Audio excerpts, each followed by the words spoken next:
Good morning, traders. It's 8:01 a.m. Chicago time on the 9th of March 2016. It's a Wednesday, hump day. This is another Trader Bite, early nourishment for your trading mind. Derivatives trading involves substantial risk of loss and is not suitable for all investors. Past performance is not indicative of future results. The overall stance of the market right now, with oil being up, gold being down slightly, the Treasury futures, the bonds are down. The 10s are slightly down. The Eurozone Bund, the German Bund futures are down. The Nikkei down, Hang Seng flat, Shanghai down, and the Japanese yen is flat. However, in Europe, the DAX is up, the FTSE's up, and the CAC are up. The U.S. also has the S&P showing the market being up so far, and the U.S. dollar's up. So overall, the overnight sentiment was mostly bullish. It was bearish to flat on the European session, the Asian session, and when the European session opened, the market turned bullish. On equities, the market has a slight risk-on stance. Remember that tomorrow we have the ECB announcement and conference. The announcement is at 6:45 Central, 7:45 Eastern AM, and then the press conference with the ECB's Draghi will take place at 7:30 Central, 8:30 Eastern. Pretty significant, expecting a pretty significant conference. Gives us a pretty good idea on where the European Central Bank is, but also it gives us an idea of what other central bankers are concerned about. Today, for the session, about a half hour after the open, we have wholesale inventories, U.S. wholesale inventories, expecting negative 0.2%. Wholesale trade sales looking for negative 0.3%. That's at 9 Central, 10 Eastern. At 9:30 Central, 10:30 Eastern, we have U.S. gasoline inventories expecting negative 1.5 million. U.S. distillates looking for plus 900,000, and crude oil inventories plus 3.5 million. I want to remind you again that the last week the low estimate was very low, and the high estimate wasn't anywhere close to where it came out at. Last week's crude oil inventories came in at 10.374 million. Huge inventory surplus there. As far as speakers, not seeing anything significant on deck for today. Let's take a quick look at what was expected yesterday on Hypo 1.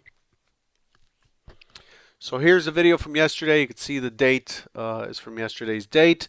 And Hypo 1 was expected to be responsive up to 1995-96. Again, it's up to, not exactly at. And then the expected behavior yesterday, the key trade for the day yesterday on the open would have been the push down to 1977.50. And for the extended target, we would have looked for 1974 and a quarter, as you see there on the screen. This isn't really high def. Let's see if we can make that a little clearer. So you could always watch these when I go over the hypothesis, but essentially that's what the numbers show here: 1977.50 and 1974 and a quarter. And what the market did essentially is basically that. Took a long time, interesting. Not my kind of trade, but took a very long time for it to accomplish that goal. So here it is. The expectation is it would open in range, out of value, expected to push up into the 95-96 area, push down into this 77.50. If not, then chop and push to 74 and a quarter before the rotation up. And overall, it pushed down and up, and then what we had is one-time framing down, what's called one-time framing down, in a 15-minute range. So you look at these tops, lower high, lower high, lower high, lower high, all the way down into the 7750, hit the 7750 to the tick, and then the one-time framing ended. The one-time framing down ended and was followed with one-time framing up, higher low, higher low, higher low. We don't care about the high on one-time framing up. And once it reached 91.75, the one-time framing up ended, and we ended up being in a somewhat of a balance zone. This move up on a 15-minute was pretty much an impulsive move. There's a pretty decent push up from 77.50 to 91.75, 14 and a half, 14 and a quarter points. And then we had the pullback almost to the mid, and then the completion move, and then we have the chop, and then we had corrective down again. Yesterday, we had a neutral day. We broke, we extended the range lower, and then we extended the range higher as well. We had a neutral day. It seemed like it would be neutral extreme. I was looking for the market to push up into the 96.75 once we got neutral, because down here it was fairly well balanced, fairly strongly balanced, and so I was looking for that energy to dissipate to the upside and take us up to 96.75 for a choppy close. But instead, it rotates down, and look at what happened here. Despite the push up to 91.75 and 93, look at what's going on with the delta here. The delta is just sellers all the way down. We finally end up rotating up just a little bit, but we don't cross the zero line again. Overall, what that's telling us is that there's more volume hitting the bid, more volume selling at the bid, meaning aggressive sellers, people who are willing to cross the market and initiate a sell order, than there are people who are willing to initiate a buy order. And then it just continues down with a big drop in delta on high volume, higher than the 20-day average volume on the close on this bar. So overall, what this has set up to do is basically build a failure, a high failure. And if you look back in time, it just seemed like it looked like it was putting in a lower high, lower low right here, lower high for a continuation lower. This is what this was shaping up to do, except that in the overnight session, it just got really strong on the European session here. It's just a pretty strong pop. I think UK production numbers came out. Pretty strong pop, and what we have is a profile that is pretty boxy, very odd shaped profile, lots of distributions, and overall the point of control is shifting up on this profile to the 90.50, bringing the point of control back up, and this looks like it could be a pretty tough morning, pretty tough open to trade, in my opinion. There are incentives for both sides to interact, meaning as we open today, we're looking for responsive selling. We're opening in range out of value of yesterday, but we're all opening inside of this MC micro composite here. Let's bring that up. So when we extend what has happened since we've pushed this high and extend this micro composite up, we see that actually the point of control has shifted. It was down at 77.50, then it went up here to about 99.50, and now it has shifted down to 91 even. As you see, the point of control down here is listed as 91 for that profile, 91, and so what we have is an area of turbulence, so to speak. The market is likely to go into a pretty wide balancing area, and that makes sense. We're going into the ECB tomorrow. Tomorrow is also rollover. We're rolling into the next contract, so our prices are likely to be adjusted tomorrow. And in addition to that, we're going into expiration next week around this major figure here. So for it to balance around here just makes sense for now. So overall, the primary hypothesis for this morning has a 50-50 chance. Unfortunately, there's really no edge in what I'm seeing here. This could be a reversal back up to retest the 96.75 and finish and resume its move up to 2000. I know I said a few days ago that I'm expecting it to rotate down before it has the energy to continue higher towards 2014.50 is a key area above us. And it may be doing so, it may be doing the rotational part, building the balance here. We have a nice balanced microcomposite in this area and a fair amount of volume. So this morning, there's because of the auction and the way the auction operates, there's likely to be a responsive selling push down. But I expect this morning to be fairly choppy. So I caution you for trying to catch a breakout this morning. Breakouts are likely to fail, or more likely to fail, while we're in balance or while we're in a high volume node.